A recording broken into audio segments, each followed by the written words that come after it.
Cérémonie de graduation de l'Institut supérieur de technologie appliquée Technolab ISTA, c'était ce samedi 2 juin 2022 dans l'enceinte du Centre de conférence internationale de Bamako, CICB.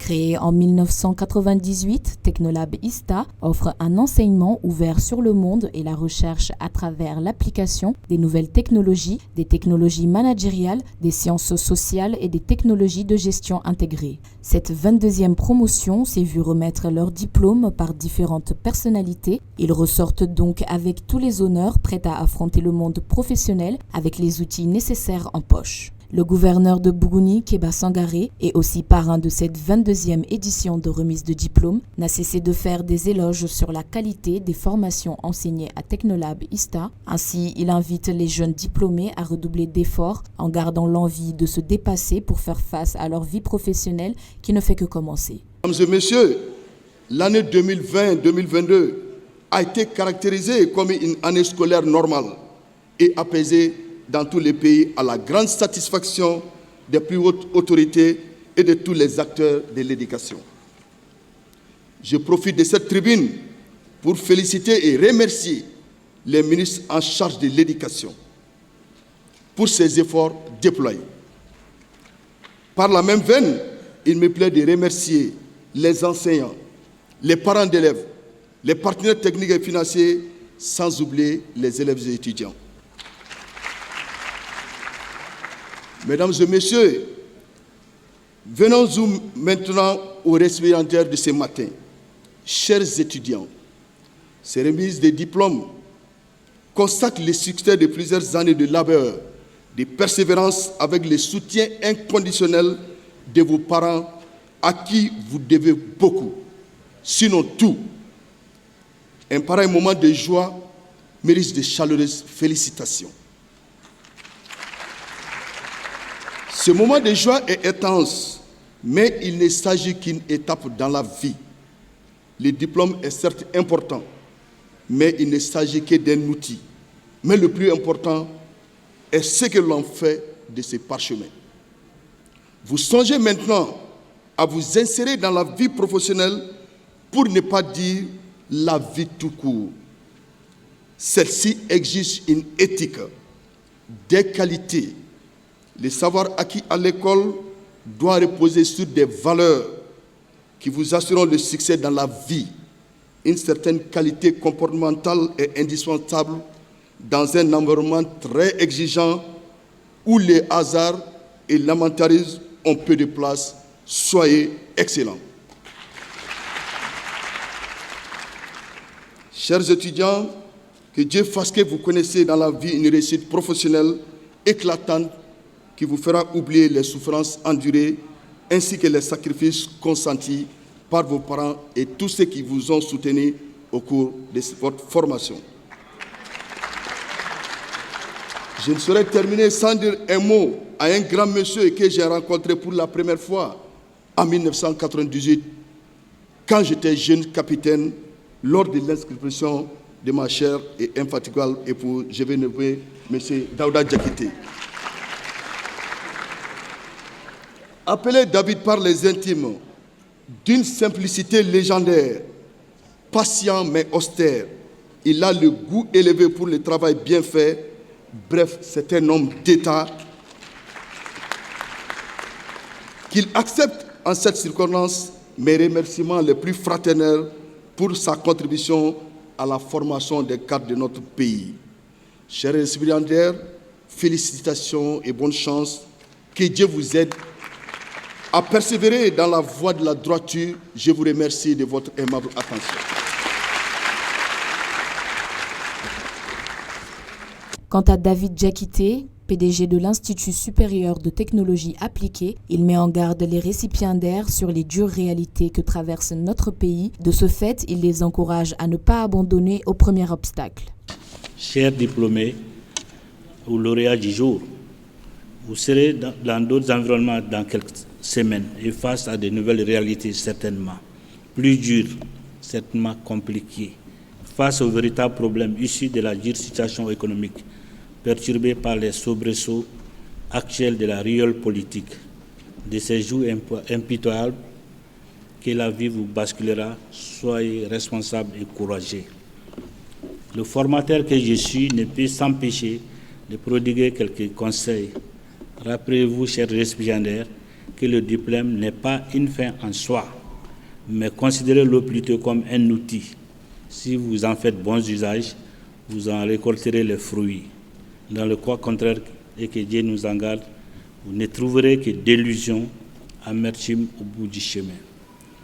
Vous devrez vous convaincre que les chemins les plus faciles conduisent le plus souvent à l'impasse, alors qu'affronter courageusement les difficultés vous préparera à résister aux turbulences de la vie et à surmonter les écueils qui ne manqueront certainement pas sur votre chemin. Vous avez encore tant de choses à apprendre dans la vie, surtout à comprendre. Mesdames, Messieurs, dans les discours politiques ou ceux de nos dirigeants, dans les réunions ou conférences internationales, il est souvent bien question de la place de l'or pour le Mali dans la production mondiale de coton ou d'or, en fait de bétail, c'est-à-dire je parle d'animaux sur pied, etc., etc. Et que dire alors d'autres choses, comme les crises énergétiques, alimentaires, financières et économiques, issues des effets du Covid. Que dire du sport, de la musique, la riche musique malienne, ou encore de la démocratisation ou du retour à l'ordre constitutionnel. Toutes choses qui font citer notre pays en bon ou mauvais exemple. La représentante des récipiendaires s'est exprimée au nom de ses camarades pour partager leurs ressentis en cette journée spéciale. Moi de vous transmettre le bonjour de tous les récipiendaires de cette 22e promotion ici présents dans la salle. Un bonjour spécial durant une journée si spéciale car nous en sortons avec un immense sentiment de fierté, de joie, voire tout autre sentiment que nous ne puissions exprimer par les mots. Fierté est ce mot qui résonne dans les oreilles de chacun d'entre nous ici dans la salle. Comme le dirait David Bargolt, la fierté n'a pas de prix, que les larmes. Et cette fois-ci, nos larmes sont celles de joie. Nous ne cesserons de remercier Technolab ISTA, cette université qui, sans nul doute, est une référence dans l'enseignement supérieur au Mali. L'inquiétude pour tout étudiant, et comme d'ailleurs pour chaque parent, c'est de savoir si la formation que je suis ou mon enfant suit est de qualité. Plus loin, c'est de savoir si le diplôme est reconnu.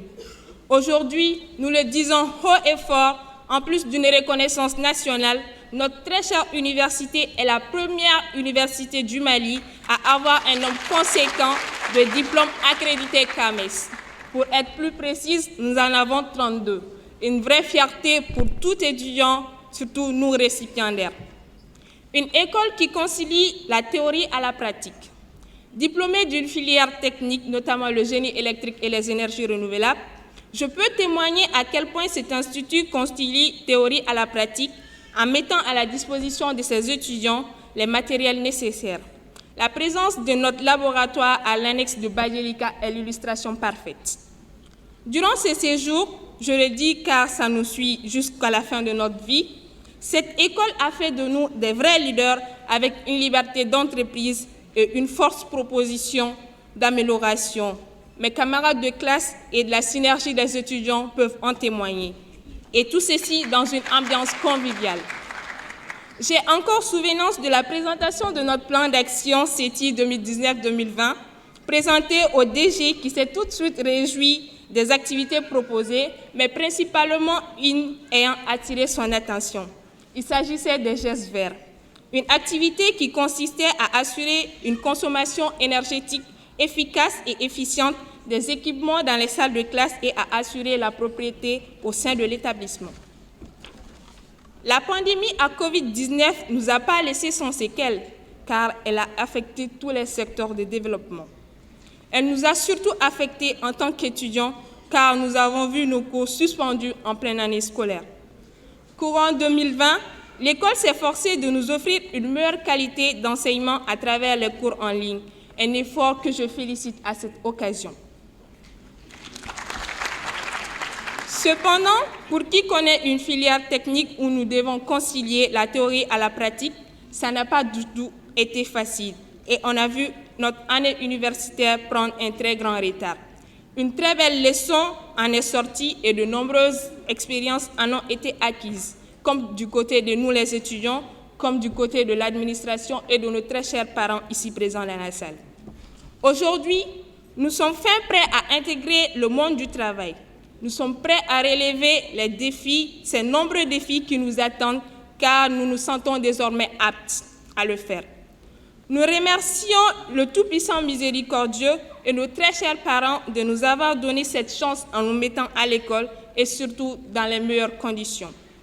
Tout n'est pas toujours rose et nous présentons nos sincères excuses à tout le corps professoral pour tout tort causé.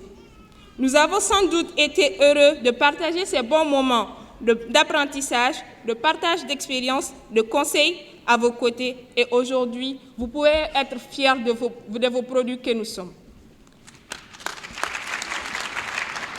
Une pensée à tous nos camarades ayant perdu la vie à la fleur de l'âge et à nos parents qui ont été arrachés à notre affection. Nous vous portons dans nos cœurs et vous pouvez être fiers de nous. Ces deux étudiants, quant à eux, partagent leur joie et les difficultés auxquelles ils ont dû faire face tout au long, mais ils encouragent aussi les jeunes qui souhaitent se lancer dans les études supérieures. Pour commencer, c'est vraiment une grande satisfaction. C'est tout un parcours qui vient de s'assimiler ici. Parce que depuis à bas âge, les parents ils nous ont soutenus, ils ont apporté tout leur soutien, que ce soit matériel ou moral. Le reste, c'était à nous de le faire. Étant petit, on ne peut pas dire qu'on a toutes les qualités requises pour se dire, voilà, on a l'expérience ou bien on va se dire, on peut faire le tout de notre propre réel. Mais malheureusement, heureusement pour nous, les parents sont là pour nous accompagner dans ce sens. C'est après une étape de la vie qu'on commence à voir les choses et puis on se dit, voilà, c'est à nous-mêmes maintenant de prendre les initiatives, de faire les choses et puis c'est ce qui nous a amené ici aujourd'hui. C'est vraiment une énorme satisfaction pour répondre. Les difficultés, c'est tout normal quand on entame quelque chose. C'est tout normal qu'il y ait des difficultés. Comme dans la vie, on ne peut pas avoir quelque chose sans passer par les difficultés. Les obstacles, ça nous nourrit, ça nous donne de la force pour avancer aussi. Quand on a dit qu'on est challenger, on veut ceci, on a un objectif qui est clair, donc il faut tracer le parcours, le chemin pour arriver là. Donc c'est tout normal, les difficultés, mais bon. Ici aujourd'hui, on est tout content, on est passé par les difficultés. Pour commencer, avant que je ne termine même les études, je suis dans une société de transport et logistique. Donc j'ai commencé ça avant même mon master. Donc heureusement, je suis toujours là actuellement. Mais j'ai beaucoup évolué et puis le diplôme de master aussi va beaucoup m'épauler, m'encadrer dans ma carrière. Parce que le diplôme, c'est une attestation de connaissance, c'est une preuve de connaissance, mais en même temps, simultanément, il faut qu'il y ait quelque chose aussi de concret dans la pratique. Donc c'est sur ce point-là qui est le plus important. Quand on rentre dans une entreprise, il faut vraiment valoriser les aspects qui sont là, les contours et puis respecter tout un chacun. Donc ce cursus-là, vraiment, ça va beaucoup m'aider à grandir sur le plan personnel et puis sur le plan de l'équipe dans une entreprise. D'accord, les conseils, c'est simple, il faut travailler, on n'a rien sans peine, il faut se donner. Parce que on est là aujourd'hui, alhamdoulilah, il y a des jeunes comme nous qui sont dans les rues, malheureusement ils ont stoppé les études. Eux, ils nous envient aujourd'hui. S'ils avaient pris l'initiative de faire comme nous aujourd'hui, on sera tous là en train de jouer ensemble, se dire voilà, au moins on a réussi. La réussite, ça ne dépend pas uniquement de l'étude, mais les études, très franchement, ça fait partie des aspects ou bien, je dirais, des prérogatives pour une vie meilleure dans le futur. Donc on dit aux jeunes, à nos frères de vraiment se battre, de donner à fond et puis quand on est en la santé, tout est possible de faire. En ce jour spécial, c'est une émotion, c'est une sensation de joie, de fierté, de gaieté. Voir ses parents, ses proches, sa famille à ses côtés pour cette remise solennelle. Dans 2-3 ans, j'ai des projets de création de cabinet. Je vais mettre en place un cabinet RH dont je vais contribuer au rehaussement du développement de la science de gestion des ressources humaines. Je leur demande de continuer à travailler, à bosser dur, parce que vous savez, en ces moments de difficulté que traverse notre pays, il est bien que chacun sache que le pays a besoin de nous. nous la jeunesse.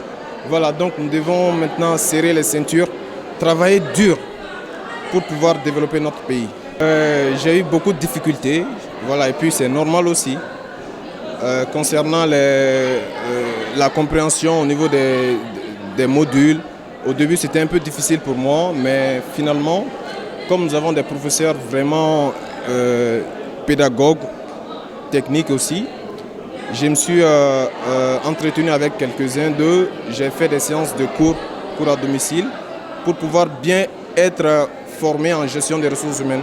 Notons que Technolab ISTA, c'est 24 ans d'expérience, 24 ans au service du Mali pour la culture de l'excellence en milieu universitaire. Avec des diplômes reconnus par la CAMES, l'Institut a déjà formé plusieurs cadres et acteurs politiques maliens.